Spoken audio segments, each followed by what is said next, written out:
My name is Henry Wallace. I'm 72 years old, and a week ago, I had major surgery. It left me weak, tired, vulnerable.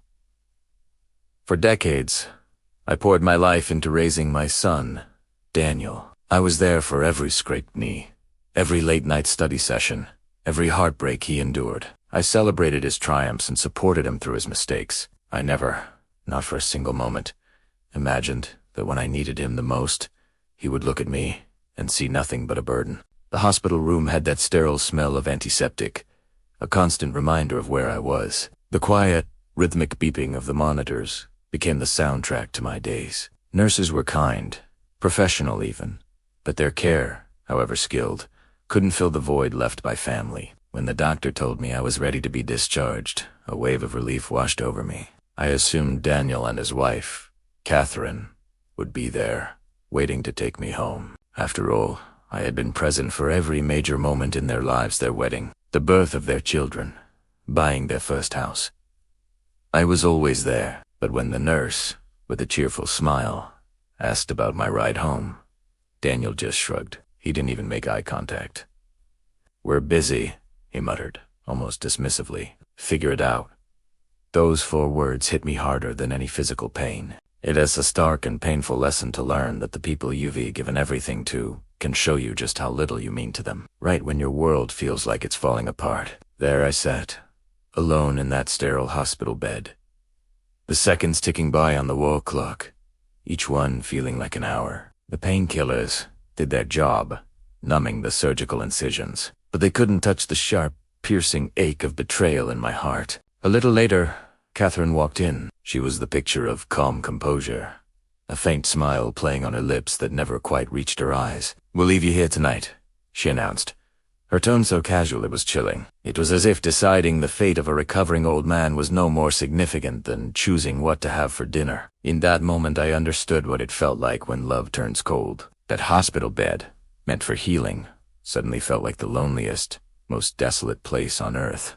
My mind started to drift back through the years. I remembered the countless times I'd dropped everything to help them. The time their basement flooded and I spent the weekend helping them clean up. The nights I stayed awake, sick with worry, when Daniel had a terrible flu as a boy. I remembered all the family dinners I hosted, the birthdays I arranged, all the little things I did just to make their house feel more like a home, to build a foundation of love and support. And now, here I was, at 72, fresh from the operating table, abandoned in the very place I should have been surrounded by warmth and care. Betrayal doesn't always announce itself with a loud bang. Sometimes it creeps in during the quiet moments, in a casual dismissal, leaving you utterly alone in a room that should have been filled with family. As the afternoon sun faded and the evening shadows grew long in my room, a new feeling began to stir within me.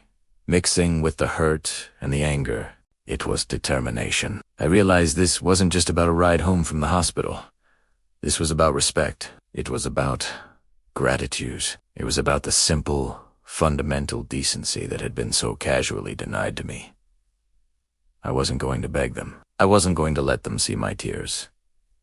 No, I was going to act. I've learned in my 72 years that sometimes the most powerful response is unto loud confrontation. The most effective revenge is silent.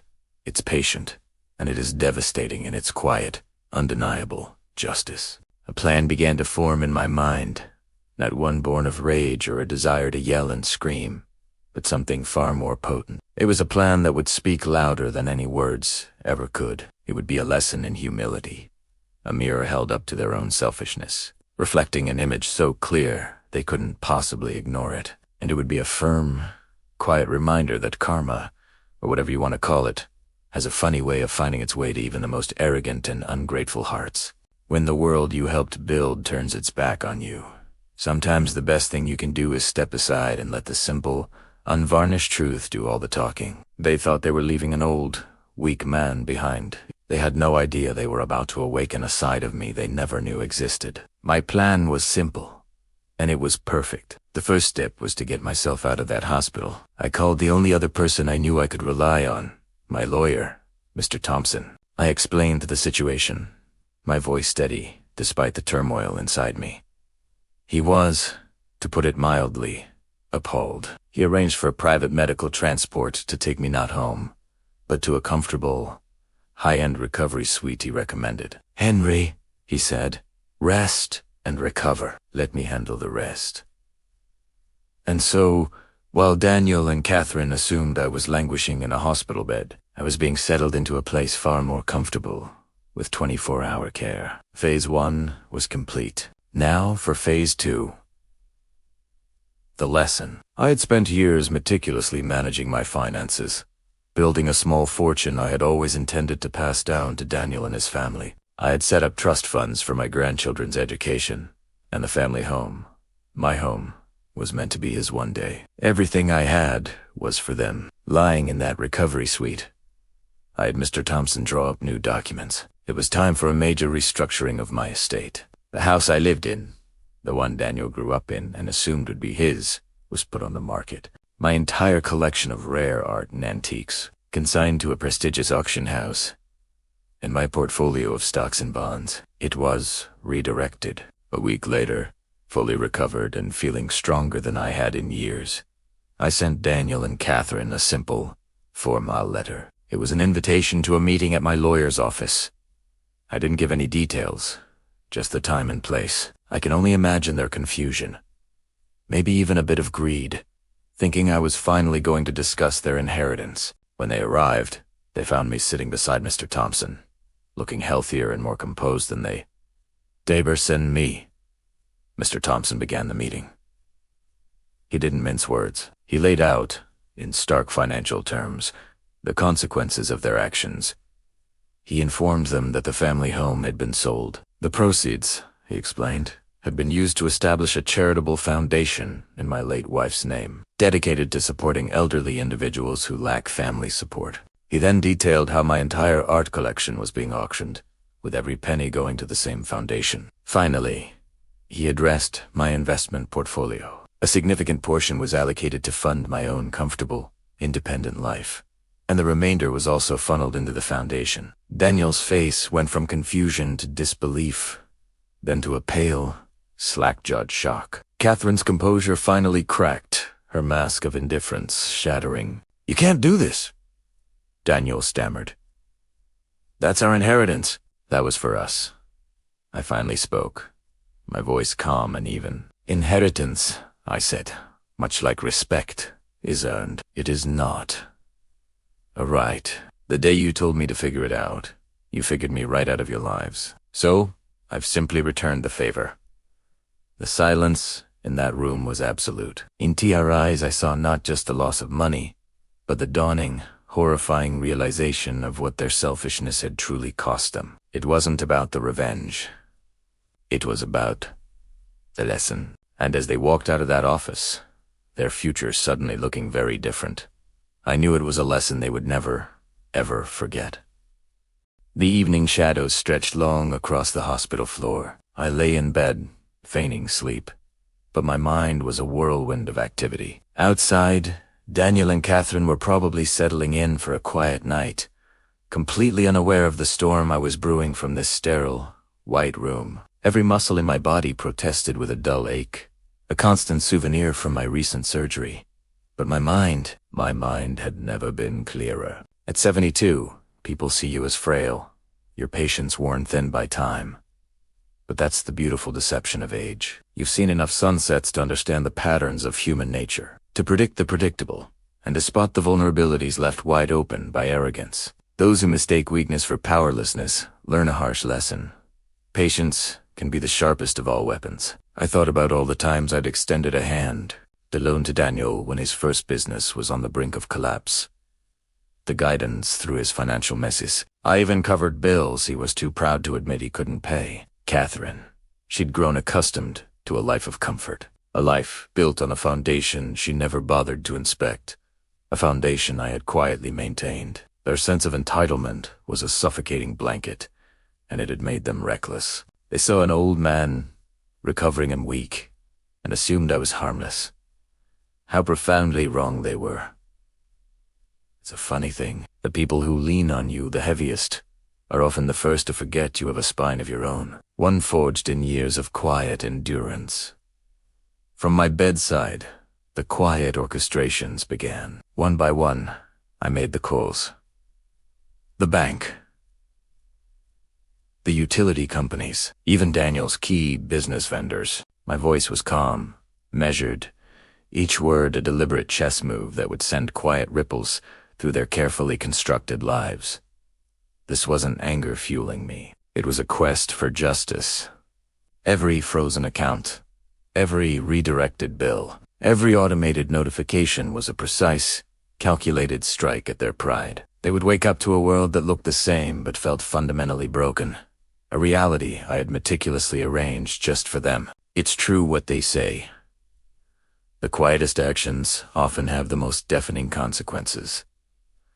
Hours ticked by. I stayed awake, replaying each step in my mind, ensuring there were no loose ends. I pictured Daniel, coughing and striding into his office, his confidence turning to confusion as he realized payments hadn't cleared. I imagined Catherine, planning her day, only to find the household accounts locked. The utilities cut, the subscriptions that gave her a sense of control, suddenly vanished. Every single detail was crucial. Decades of life had taught me that revenge, true revenge, isn't a fiery explosion. It's a game of chess, demanding patience, foresight, and surgical precision. One misplaced piece, and the entire board could turn against you. Life has a funny way of teaching lessons, especially to those who believe they're above the curriculum. I took a moment to check in with myself.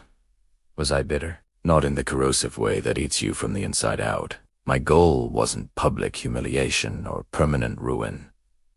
It was clarity, a quiet, undeniable lesson in humility and awareness. They needed to understand, in a language they couldn't ignore, that neglect and selfishness have a price tag. And what better way to deliver the invoice than through the very fabric of their own lives? Like a beautiful song that suddenly hits.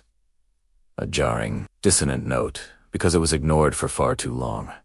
Revenge doesn't need to shout. Sometimes, its most powerful form is a quiet mirror, forcing you to finally see the reflection you've been avoiding. By late evening, my work was done. Every instruction was set, timed to detonate over the next few hours, guaranteeing maximum impact when they were at their most unprepared. A deep sense of satisfaction washed over me, not the cheap thrill of cruelty, but the profound peace that comes with restoring a kind of cosmic balance. I knew the initial shock would bring confusion, then frustration, maybe even a flash of panic, but it would be a fleeting storm. And in that moment of chaos, in that sudden vulnerability, they would see themselves with a clarity they hadn't possessed in years. The most powerful lessons are the ones you learn when you thought you had all the answers. As the night deepened, the hospital fell into a hush, punctuated only by the distant, rhythmic beeping of machines' symphony of survival. I finally allowed my eyes to close. I thought about my own recovery, about the sheer grit it took to pull through the surgery. In a way, it was the same kind of strength I was using now. Life tests you, and sometimes, the people you hold closest reveal their true colors when you're at your weakest. But you don't need to scream about that truth. It can arrive softly, like a gentle knock on the door that you simply can't ignore. The universe often delivers its lessons when we least expect them.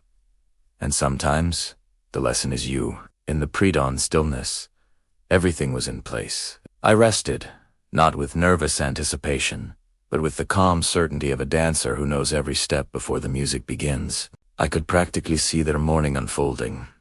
Daniel, his brow furrowed, staring at his phone. Catherine, her composure cracking as she stared at the household ledger, both of them realizing, at the exact same time, that the world they thought they controlled had shifted beneath their feet, leaving them unsettled and adrift. Their neglect had been a self-imposed blindness, and tonight, that blindness was about to meet a harsh, unforgiving light.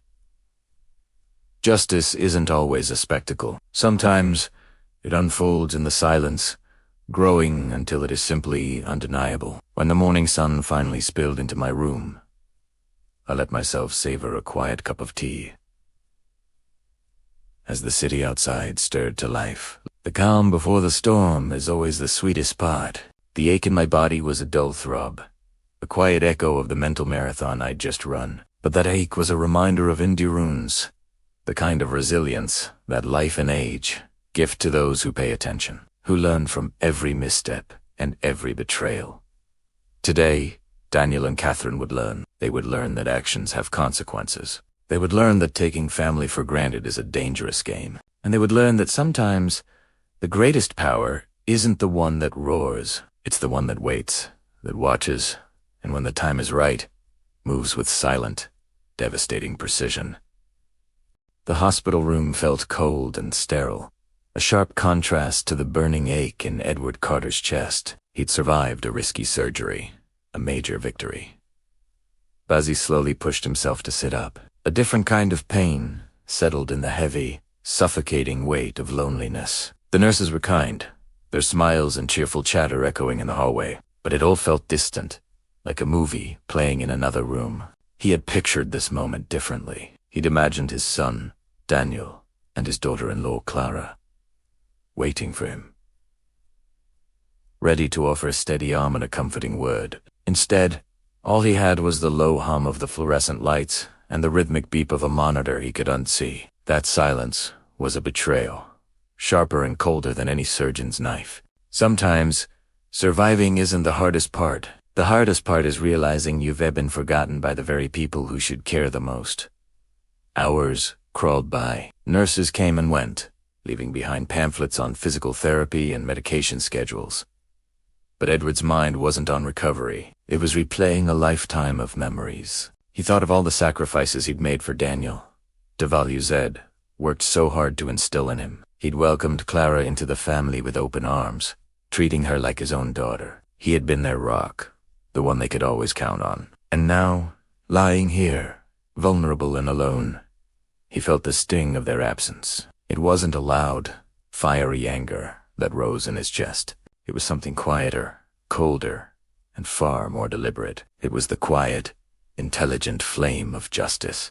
Neglect, he realized, as a way of planting seeds of vengeance in even the kindest of hearts. By late afternoon, the hope had faded. Waiting for them was pointless. He'd called Daniel earlier, but the call went straight to voicemail. His texts remained unread, the simplest gesture just being there was too much to ask. The coldness of their neglect was like a frostbite, seeping into his bones. Yet, through the hurt and frustration, a plan began to form. It wasn't born from anger or impulse, but from a lifetime of quiet observation. He knew his children. He knew their strengths, and more importantly, he knew their weaknesses. He understood that, with a little patience and a lot of cunning, he could turn this painful lesson into something they would never, ever forget. Sometimes, the most powerful response isn't a shout, but a whisper that shakes the very foundation of someone's world. That evening, as the sun set, painting the white hospital walls in shades of orange and gray, Edward made a decision. He requested his discharge papers. The nurses looked at him, their faces a mixture of surprise and concern.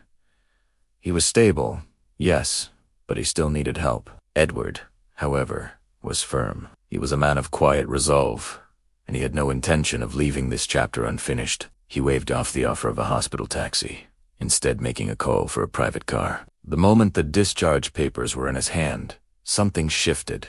A spark of control, of agency, returned. He was no longer the helpless patient waiting to be rescued. He was the architect of what was to come.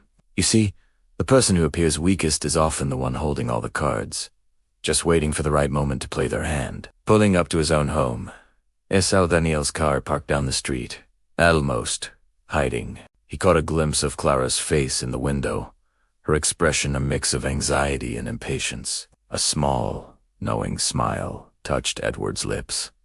He'd expected this. He knew their pride wouldn't let them rush to his side now. They thought his weakness made them strong, his vulnerability a sign of their power. They had no idea. Power isn't always loud and flashy. Sometimes it's the quiet, unseen force that's about to change everything. Pride has a way of blinding people, making them completely oblivious to the storm brewing right under their noses. Inside, the house was quiet. Edward moved with a purpose he hadn't felt in days. He retrieved a small, unassuming box he'd had brought from home. It didn't look like much, but inside was a meticulously organized collection of documents, legal papers, bank statements, and a detailed set of instructions. This wasn't an act of messy revenge. This was strategic justice, executed with the calm precision of a master chess player. He felt no anger, only a profound sense of clarity. They had left him to fend for himself when he was at his most vulnerable. Now, he would simply show them the true cost of their neglect. The most effective lessons are the ones that arrive silently, without warning, and change everything in an instant. Edward set the box on the kitchen counter. His hands were steady, his mind sharp. He went through the familiar motions of making a cup of tea, the comforting ritual a stark contrast to the momentous events he was about to set in motion. He could almost see it playing out. Daniel and Clara, walking in with their polished, self-assured smiles, completely unaware that their world was about to be turned upside down. A quiet sense of satisfaction washed over him. He had planned every detail. They had underestimated him, dismissed him because of his age and his recent surgery. They saw weakness. They were about to learn that the quietest person in the room is often the one with the most to say. As evening settled in, the front door opened. Daniel walked in with his usual air of entitlement, as if he owned the very air in the house. Clara was right behind him, her smile bright but brittle. Edward greeted them with a calm, disarming warmth. "Hello, you two. Come in. Sit down," he said, gesturing towards the living room. He offered them tea, playing the part of the frail father, just happy to be home. He watched as they relaxed, sinking into the comfortable belief that they had won, that he was now completely dependent on them. Their guards were down, and Edward's gentle smile never faltered. True control is at its most absolute when your opponent is convinced they're the one in charge. The curtain was about to rise, and they didn't even know they were the stars of the show. Edward opened the briefcase he'd brought with him, not with a flourish, but with a quiet, deliberate motion. He began to explain the gift he had brought them, a series of letters, papers, and documents. As he guided them through the contents, their faces shifted. Each page revealed their own failings, their dependence on his past kindness, and the legal consequences of their neglect. Daniel's brash confidence wavered, and Clara's polished composure began to crack. They were starting to realize that in their arrogance, they had underestimated Edward's intelligence, his preparation, and his will to act when pushed too far. The greatest lessons, after all, are learned not through shouting, but through the quiet unveiling of truth. By the end of the evening, Edward had not yelled, had not demanded, had not shown a flicker of anger. He had simply presented reality crafted, undeniable, and entirely under his control. Daniel and Clara were left facing their own failures, their dependence laid bare, and the cold understanding that neglecting the man who had raised, nurtured, and supported them came at a cost far higher than they had ever imagined. The lesson wasn't just in the humiliation, but in the devastating clarity of justice, executed calmly, patiently, and without a trace of passion. Sometimes, the quietest evening is the loudest warning someone will ever receive. Edward finally sat back, watching their expressions morph from smug certainty to helpless realization. There were no tears, no screams, no dramatic confrontation, just the truth. Calm and devastating, delivered in the softest of voices. That night, he went to bed knowing he had restored balance, not with rage, but with careful planning, intelligence, and the quiet power of someone who refuses to be disregarded. For Edward, this was victory. Not the kind that destroys, but the kind that teaches, corrects, and ensures that those who underestimate will never, ever forget. True justice doesn't need force. It needs patience, strategy, and the courage to stand firm while others stumble. The next morning, Edward awoke with a quiet sense of satisfaction, though the aches from his surgery still reminded him of his own mortality. He moved slowly through the house, noticing the subtle ways Daniel and Clara were reacting. Their eyes betrayed a mix of confusion, guilt, and disbelief. Edward knew the seed of realization he had planted was only just beginning to grow. He brewed his coffee and sat by the window, watching the early winter sun reflect off the frost-covered lawn. Each ray seemed to remind him that time had not dulled his senses or his resolve. If anything, the past months had sharpened them. Sometimes, the smallest acts of care can wield the greatest power, especially when they are ignored. Edward reflected on how Azali, people mistake age and illness for weakness. They assumed that because he had surgery, because his body ached and he walked a little slower, that he was powerless. That assumption had been their greatest mistake. His mind, still as sharp as ever, was more than capable of calculating consequences, predicting reactions, and orchestrating outcomes. He smiled to himself, not cruelly, but with a deep, grounded confidence. Their neglect had inadvertently created the perfect conditions for a lesson that would leave an indelible mark on both of them. Underestimating the quiet mind of a patient man is always a costly error. Later, Edward moved through the house, tidying the living room and arranging the papers he had prepared into subtle, strategic locations. Nothing seemed threatening or unusual, yet every placement was intentional. Bills they had ignored, letters detailing their obligations, reminders of debts and responsibilities, they were all positioned to reveal themselves at exactly the right moment. He wasn't angry, not in the way most might expect. This was calculated, deliberate, and precise justice, delivered without drama or spectacle, yet its impact would be undeniable. Justice is often quiet, but its echo lingers forever. By midday, Daniel attempted to assert a sense of normalcy, speaking in tones that feigned authority. He offered to make lunch, checking on Edward as if to confirm he was still incapable. Edward welcomed the gesture, but he noticed Clara's subtle cues, the way she avoided eye contact, the nervous shuffle of her hands, the way she spoke just a fraction too quickly. These were the cracks appearing in their armor. Edward let them speak, let them act, because every word, every motion, was being recorded in his memory as part of the unfolding lesson. Those who try to hide their guilt often reveal it in the smallest, most telling details. In the afternoon, Edward discreetly suggested they look over the documents he had left out. "You might want to look through these," he said casually, as though the papers were completely mundane.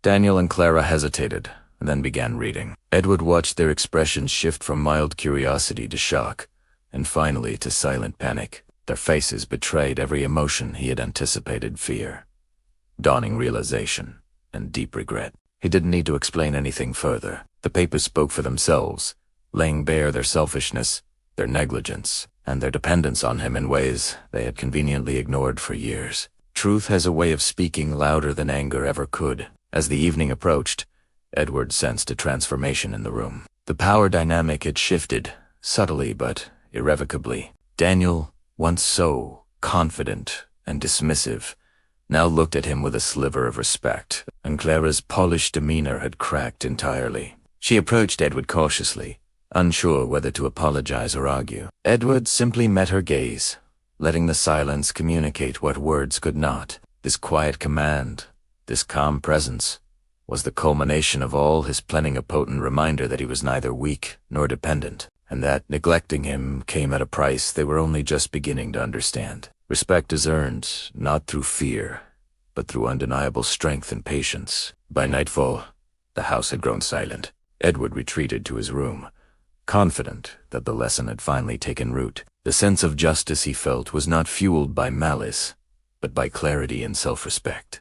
He had endured neglect, he had suffered quietly, and he had transformed that suffering into an instrument of education. Daniel and Clara would not forget this evening, and more importantly, they would not repeat their mistakes. A deep peace settled over him, the quiet satisfaction that comes when integrity and patience have guided action to a precise and unavoidable conclusion. Sometimes, the most powerful victories are those that leave no scars, only understanding. The morning light was cold and gray, frost clinging to the edges of the garden. I woke up early, like I always do, with that faint ache from the surgery. It's a constant reminder of how fragile life is. But you know, in that fragility, I found my strength. I've survived pain, I've endured betrayal, and I've learned a patience that few people can understand. Today, I was going to see my plan unfold. I dressed slowly, carefully. Every button fastened, every shoe polished, was a silent statement. It was my way of saying, I am here, and I am in control.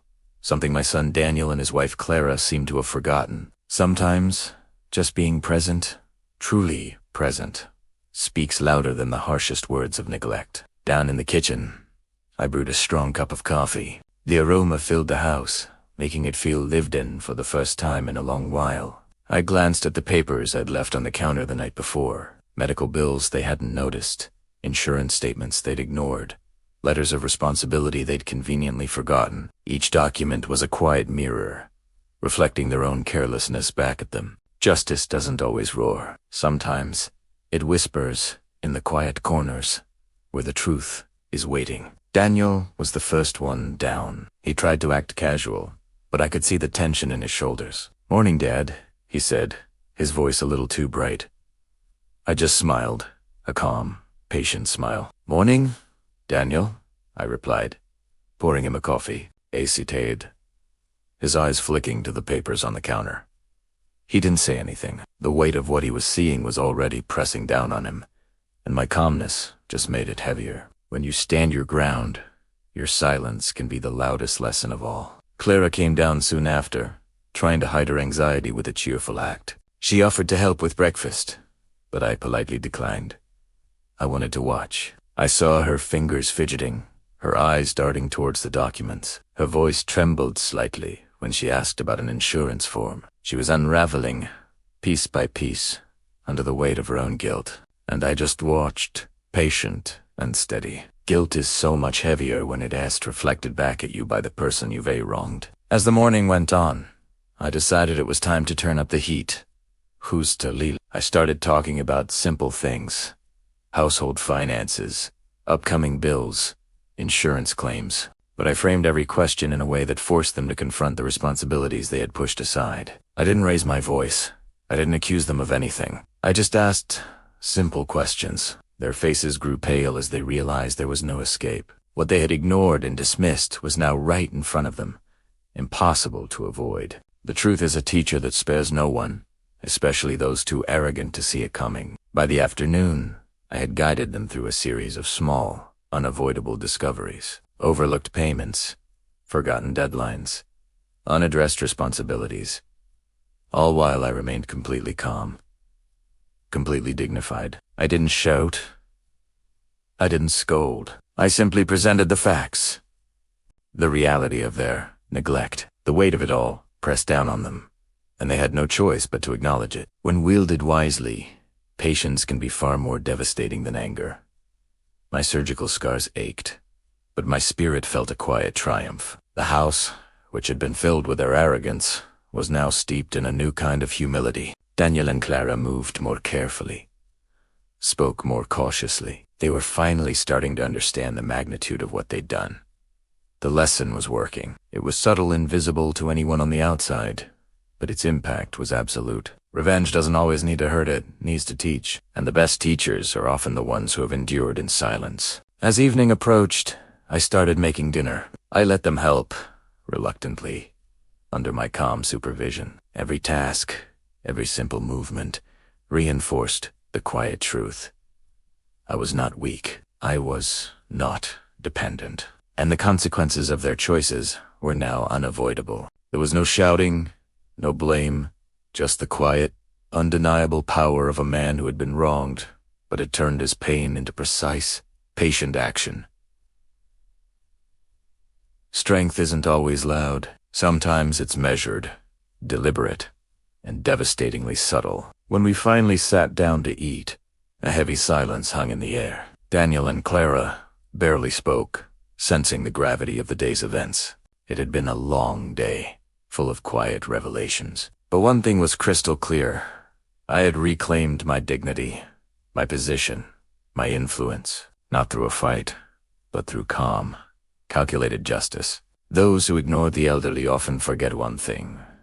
Patience can be the deadliest weapon of all. By nightfall, the entire atmosphere of the house had changed. The carelessness and neglect had been replaced by respect, caution, and what looked like the beginning of remorse. I went to my room, my body tired but my spirit alive. I knew I had taught a lesson that would linger long after this day was a memory. True justice isn't measured in punishment, but in the transformation it brings. The next morning, I woke with that same quiet satisfaction. My body was still stiff, but it didn't matter. My strength isn't in my physical might, it's in my patience. The patience to wait while the world learns its lessons all on its own. The living room used to feel so cold, so unwelcoming, but now, as Edward's gaze swept across it, something was different. Daniel and Clara were shadows of their former selves, quiet and subdued since yesterday's subtle reckoning. They only spoke when spoken to, their words hesitant, cautious. A small, knowing smile touched Edward's lips. Change had begun, not with a bang, but with a quiet crack in their arrogance. Now, all he had to do was let those cracks widen on their own. Sometimes, the most effective justice is the one that grows silently in the shadows of pride. Breakfast was simple, but it was another lesson. Edward spoke about his recovery, his voice calm as he mentioned the times he'd felt utterly alone, unsupported, dismissed by the very people who should have been there. He didn't blame them, not directly. He just presented the facts, the missed calls, the empty promises, the small neglects, and let the silence do the heavy lifting. You could see the guilt settling in. Daniel's fork trembled in his hand as the weight of his father's quiet suffering finally dawned on him. Clara couldn't meet his eyes, her hands nervously fumbling with her cup. When guilt is allowed to echo in silence, it's louder than any shouting could ever be. Edward's mind drifted to the work he'd done the night before. He'd meticulously organized every medical bill, filed insurance claims in their names, and gathered all the documentation that proved their neglect. Every detail was accounted for. Each unanswered letter, each unpaid notice, each subtle nudge towards the responsibility they had so carelessly shown. By now, Daniel and Clara understood. Their indifference hadn't gone unnoticed. It had been documented, catalogued, and presented to them without a single raised voice. Edward's complete calm only amplified the impact. He was in control, and they were finally, truly, understanding the consequences of their actions. When you pair patience with precision, even the proudest hearts begin to crumble. The rest of the day unfolded with Edward as the quiet guide. He'd ask about bills, schedules, and household tasks, framing them as casual conversation. But each question was a carefully aimed dart, forcing Daniel and Clara to confront the responsibilities they had ignored for so long. Their pride was gone, replaced by the sharp, stinging realization of their own failures. The quiet humiliation of being so unprepared, so unhelpful, so utterly neglectful, was a far more powerful teacher than any argument. The hardest lessons don't come from punishment. They come from being forced to face the truth of who you've been. By mid-afternoon, it was time for a series of small tests. Simple things, really. Remembering to bring him his medication on time, making sure he was comfortable when he moved around the house. Every small action was a pop quiz, a chance to see if they were actually learning anything. They struggled, they fumbled, corrected themselves, and hesitated. It was a slow, painful process, but through it, they were starting to understand a fundamental truth. Respect isn't something you can just demand. It has to be earned. You see it, you experience it, and it's built on a foundation of recognizing consequences. Edward sipped his tea, watching them with a quiet intensity. He didn't jump in to correct their mistakes. He let every spilled cup, every forgotten step, every moment of hesitation speak for itself. Each fumble was a mirror reflecting their own neglect back at them. And through it all, his patience was a fortress, his dignity unshaken. He was both the observer and the teacher, delivering a quiet justice, not through confrontation, but through the undeniable power of consequence. When you arm silence with patience and observation, it becomes a weapon far sharper than anger. As evening drew near, Edward began preparing dinner with deliberate care. He let Daniel and Clara help, guiding them with gentle gestures and soft-spoken words. They were learning, slowly but surely, the real weight of accountability. Every stir of the pot, every chopped vegetable, reinforced the truth.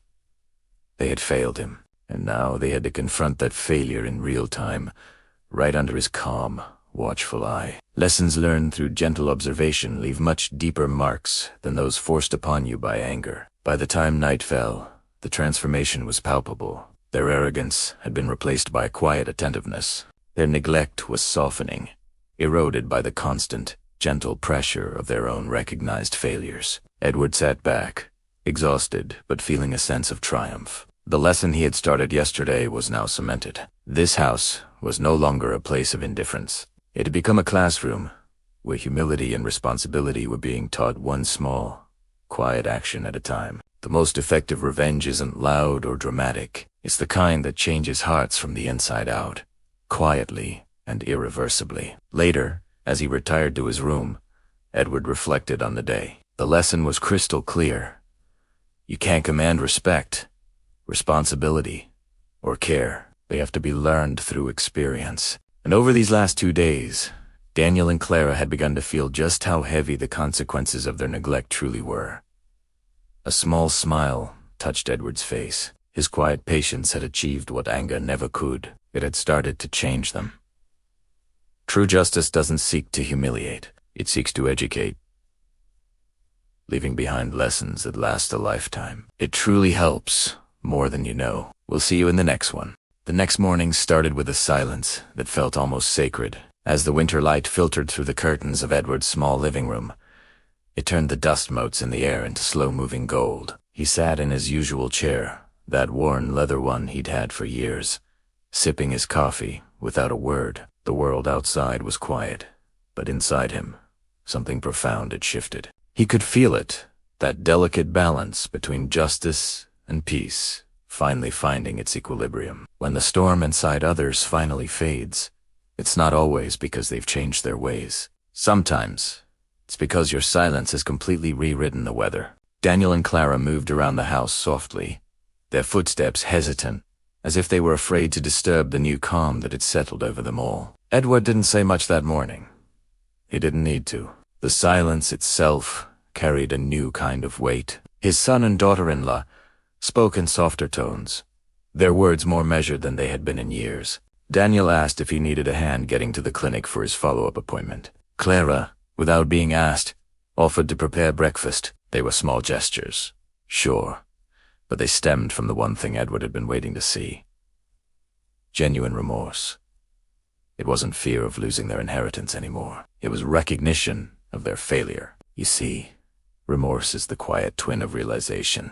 One speaks apologies out loud, while the other silently changes behavior. After breakfast, Edward asked them to sit with him for a moment. His tone was calm, almost gentle, yet his eyes held a quiet authority that silenced the room. "Do you remember?"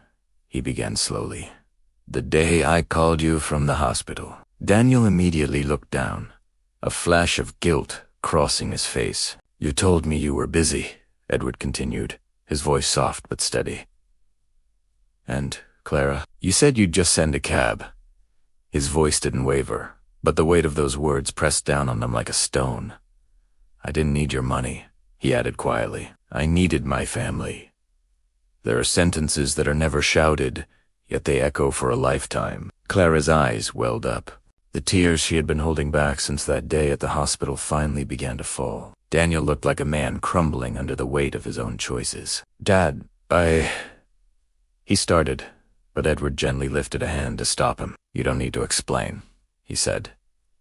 "You just needed to listen." Back then, he leaned back in his chair, his face soft but firm, a living reminder that forgiveness is not a sign of weakness. "I'm not angry anymore," he added, "but I hope you understand something. Kindness isn't a favor you can choose to grant. It's a responsibility. You see, forgiveness that's given too soon teaches absolutely nothing. But forgiveness that comes after the truth has been spoken, that becomes the greatest lesson of all." Then, he reached into the drawer beside his chair and pulled out a small, plain envelope. It was the same kind he had used for his Christmas gift weeks earlier, but this one was He placed it on the table between them. "Open it," he said quietly. Daniel hesitated for a second, then slid his finger under the flap. Inside, he found copies of documents, medical bills, insurance papers, and the receipts for payments that had been made in full. "I paid for all of it," Edward said simply. "Not because you couldn't, but because I wanted to remind myself that true compassion doesn't need an audience to be real. When you choose compassion over resentment, your strength no longer needs to be proven to anyone." Daniel looked up, his expression a mixture of shame and awe. "Dad, I don't deserve this." Edward offered a faint smile. "Maybe not," he said softly, "but that's what makes it a lesson." Clara's tears were falling freely now, her voice trembling as she managed to say, "We were so selfish. You shouldn't have had to go through that all by yourself." Edward gave a slight nod. "You're right," he said, "but you're learning." and that's what matters. Justice without redemption is just punishment. True revenge leaves the door open for growth. The conversation that followed wasn't long, but it was powerful. Edward shared stories from his youth, talking about his own father as stubborn pride and the times he himself had been too proud to ask for help. He admitted his own faults, his own regrets. He wasn't speaking as a victim anymore, but as a man who had endured enough to know that pain, when transformed correctly, can build bridges instead of burning them. Daniel listened intently, his eyes misty. Clara's shoulders visibly relaxed, her guilt slowly melting into a quiet humility. When pain is finally turned into wisdom, it no longer divides people. It teaches them. As evening fell, Edward noticed something beautiful. The house didn't feel heavy anymore. The cold, suffocating silence that had filled it just days ago had been replaced by something fragile but alive. Understanding. Clara made tea for all three of them, her hands steady now, and Daniel sat beside his father. Not out of obligation, for the first time in months, but out of genuine care. They didn't need to speak much. The silence was enough, but this time it was a peaceful silence. The very same silence that once caused so much hurt can heal, but only when it's shared between understanding hearts. Later that night, as Edward retired to his room, he stood by the window, watching the frost gather on the glass. The moonlight painted the lake a shimmering silver, and the world outside was calm and still. He thought about how his anger could have destroyed this moment, how simple it would have been to lash out, to seek revenge through bitterness and resentment. But instead, he had chosen patience, truth, and time. That was his power. That was his revenge. The most poetic revenge of all is living in peace while others are left to learn to live with the echo of what they did to you. Before turning in, Edward whispered softly to himself. He would have been proud. He was talking about his late wife, the woman who always believed that kindness was the sharpest weapon in the world. As he turned off the light, his heart felt lighter than it had in years. You see, he didn't win by proving them wrong.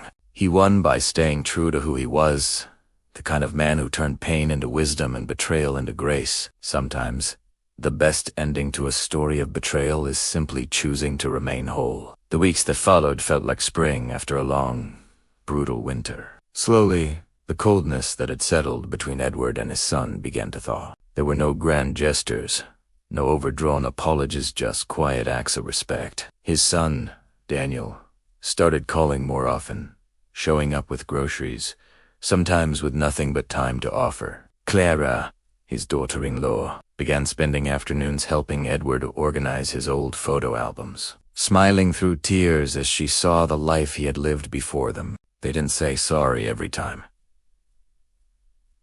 They didn't need to. The way they treated him said it all. Sometimes the most honest apology is a changed behavior, not a spoken word. With each passing day, Edward found himself feeling lighter. The bitterness that once sat like a stone in his chest was gone. In its place was something much stronger: peace. He still remembered the night he waited in that cold hospital corridor, forgotten and alone.